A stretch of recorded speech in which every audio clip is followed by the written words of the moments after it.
హల్లెలూయా. 2025 నూతన సంవత్సరానికి మనం అడుగుపెట్టి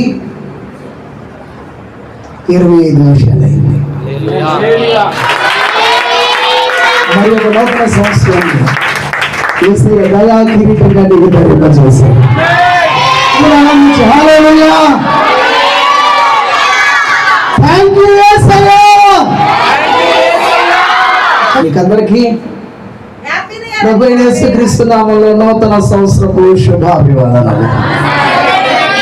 We wish you happy new year 2025. నేను చక్కటి వాగ్దానం వేసే దయచేసి ఆ వాగ్దానం చూద్దాం. లోపల బయట లోపలికి రండి ఒకసారి చూద్దామా. మీ దుఃఖదినముల సమాప్తములగును, మీ దుఃఖదినముల సమాప్తములగును.